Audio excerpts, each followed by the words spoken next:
उसको मैं छुरी की मदद से इस तरह से तोड़ लूँगी तो ये इजीली प्लेट से बाहर आ जाएगा। और बनाकर इसको अपने फ्रीजर में फ्रीज कर लीजिए और जब ज़रूरत हो आप इस क्रंच को यूज़ कर सकते हैं। क्रंच की बहुत इजी सी रेसिपी मैंने आपको बता दी है। इसके बीच में जो क्रंच है ना वो बहुत ही ज़्यादा अमेजिंग है। उद्यम है, एक बार घर में ज़रूर ट्राई करिएगा।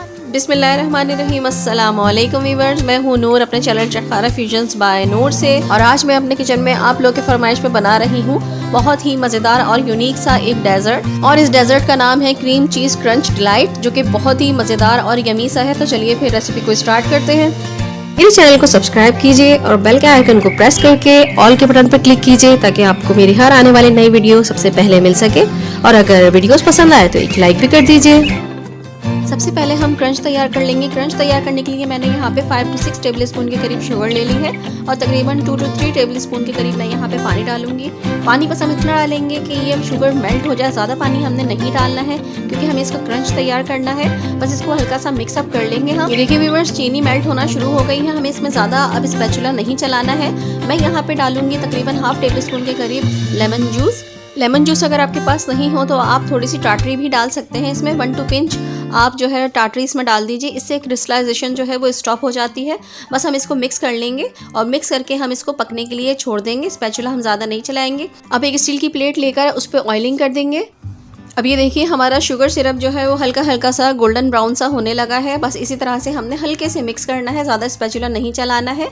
ये देखिए अब ये शुगर सिरप हमारा तैयार हो चुका है। अब मैं फ्लेम को ऑफ कर दूंगी और इसको हम उस प्लेट में निकाल लेंगे जिसमें हमने ऑयलिंग की थी। ऑयलिंग करने से ये फ़ायदा होता है कि जब ये ठंडा हो जाएगा तो इजीली जो है ये प्लेट से बाहर निकल सकता है आराम से। तो हमने ये सारा का सारा इसमें डाल दिया है। अब मैं इसको ठंडा होने के लिए रख दूंगी ताकि ये अच्छी तरीके से ठंडा होके जम जाए और हम इसके क्रंच आराम से निकाल सकें। नेक्स्ट प्रोसेस के लिए मैं यहाँ पे एक बाउल ले लूँगी और उसमें मैं डाल दूँगी 1 पैकेट क्रीम। पूरे का पूरा हम पैकेट इसमें शामिल कर देंगे। आप कोई सी भी क्रीम, कोई सी भी ब्रांड की क्रीम यूज़ कर सकते हैं। अब मैं इसको बीट करूँगी अच्छी तरीके से, थोड़ी सी ये फ्लफ़ी हो जाए। ये देखिए थोड़ी सी फ्लफ़ी हो चुकी है। अब मैं इसमें 1 पैकेट के करीब क्रीम चीज़ इसमें डाल दूंगी। ये तकरीबन 100 ग्राम्स के करीब क्रीम चीज़ थी। क्रीम चीज़ डालने के बाद भी हम इसको अच्छी तरीके से बीट कर लेंगे।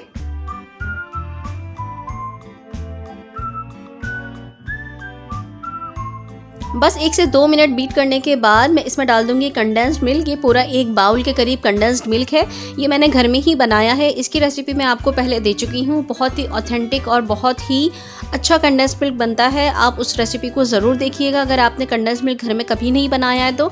बहुत रीज़नेबल और बहुत कम कॉस्ट में आपका कंडेंस्ड मिल्क बनके तैयार हो जाता है। घर में ही ट्राई करिएगा।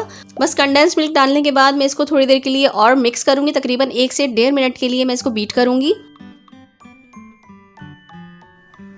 बस ये देखिए व्यूअर्स, क्रीम हमारी बिल्कुल रेडी हो चुकी है। ये इस कंसिस्टेंसी की होनी चाहिए।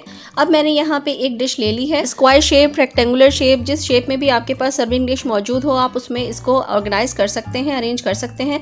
अब यहाँ पे मैं तकरीबन 10 से 12 के करीब जो है वो बिस्किट्स यूज़ करूँगी। बिस्किट आप अपनी पसंद के मुताबिक ले सकते हैं।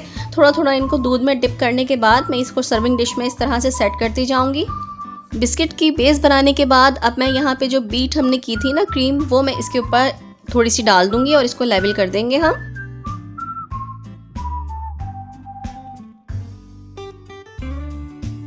क्रीम की लेयर लगाने के बाद इसको हम सेट कर लेंगे ताकि कॉर्नर्स पर भी जो है वो क्रीम आ जाए अच्छी तरीके से। अब मैं इसके ऊपर डालूंगी फ्रूट्स। ये 1 टिन ले लिया था फ्रूट कॉकटेल का मैंने, उसका सिरप मैंने निकाल दिया है अच्छी तरीके से। हमें सिरप यूज़ नहीं करना है, सिर्फ हमने इसमें से फ्रूट्स यूज़ करने हैं। बस इस तरह से हम फ्रूट के क्यूब्स जो हैं वो स्कैटर कर देंगे, पूरी लेयर एक बना देंगे इसके ऊपर। अच्छा, लेयरिंग आपके ऊपर डिपेंड करती है। आप इस लेयरिंग में फ्रूट्स के साथ ड्राई फ्रूट्स भी यूज़ कर सकते हैं, चॉकलेट चिप या वाइट चॉकलेट चिप भी यूज़ कर सकते हैं, जैसे आपके ऊपर है, आप जिस तरह से पसंद करें। अब फ्रूट के एक लेयर लगाने के बाद मैं यहाँ पे दोबारा से बिस्किट्स को इसी तरह से दूध में डिप करने के बाद एक लेयर लगा दूंगी। बिस्किट्स की लेयर लगाने के बाद फिर हम इसके ऊपर क्रीम की लेयर लगाएंगे और इसी तरह से थोड़े से फ्रूट्स हम इसके ऊपर रख देंगे। अब ये देखिए क्रंच बनाने के लिए जो सिरप मैंने जमाया था इस प्लेट में, उसको मैं छुरी की मदद से इस तरह से तोड़ लूँगी तो ये इजीली प्लेट से बाहर आ जाएगा।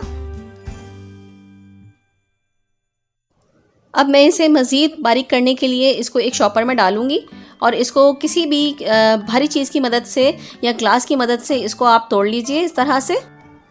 ये देखिए कितना ज़बरदस्त क्रंच हमारा बनके तैयार हो चुका है। अब मैं इसको एक बाउल में निकाल लूँगी। अब वापस से हम अपनी डिश को ले लेंगे और इसके ऊपर हम इस क्रंच को स्प्रिंकल करेंगे।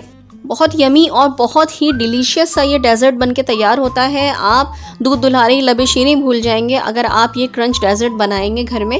अगर आपको मेरी ये रेसिपी पसंद आ रही है तो मेरी रेसिपी को लाइक और शेयर कर दीजिए, और अगर आप मेरे चैनल पर नए हैं तो मेरे चैनल को सब्सक्राइब कर दीजिए और बेल का आइकन भी प्रेस कर दीजिए ताकि हर आने वाली नई वीडियो आपको नोटिफिकेशन की सूरत में मिल सके। और आपके अच्छे कमेंट्स मेरी हर बार हौसला अफजाई करते हैं, तो इस बार भी अगर आपको वीडियो अच्छी लगी है तो अच्छा सा कमेंट ज़रूर करिएगा। अब जो बाकी की बची हुई क्रीम है वो सारी मैं इसके ऊपर डाल दूंगी। सारी क्रीम डालने के बाद इस तरह से डिश को हल्के से हिलाइएगा तो ये सेट हो जाएगी, क्रीम एक लेवल में आ जाएगी। अब बाकी के फ्रूट्स भी मैं इसके ऊपर स्प्रिंकल कर दूंगी।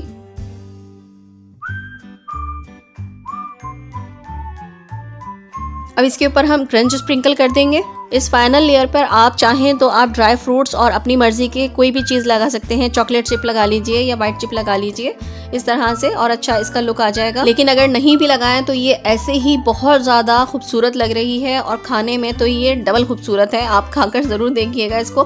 बहुत डिलीशियस और बहुत ही यमी सा डेज़र्ट है और झटपट बन जाने वाला डेज़र्ट है। कुछ पकाने की ज़्यादा ज़रूरत नहीं है। क्रंच तो आप एक मरतबा बना लीजिए और बनाकर इसको अपने फ्रीज़र में फ्रीज़ कर लीजिए, और जब ज़रूरत हो आप इस क्रंच को यूज़ कर सकते हैं। क्रंच की बहुत ईजी सी रेसिपी मैंने आपको बता दी है। बस ये हमारा डेज़र्ट बनके तैयार हो चुका है। अब मैं इसको कम से कम 2 से 3 घंटे के लिए इसको फ्रिज में रख दूंगी। ये देखिए व्यूअर्स, 2 घंटे बाद मैंने इसको रेफ्रिजरेटर से निकाल लिया है। ये चिल बहुत ज़्यादा मज़ेदार लगता है। इसे ठंडा ही सर्व करिएगा और ठंडा ही खाइएगा। बहुत यमी, बहुत ही delicious cream cheese crunch dessert हमारा बनके तैयार हो चुका है।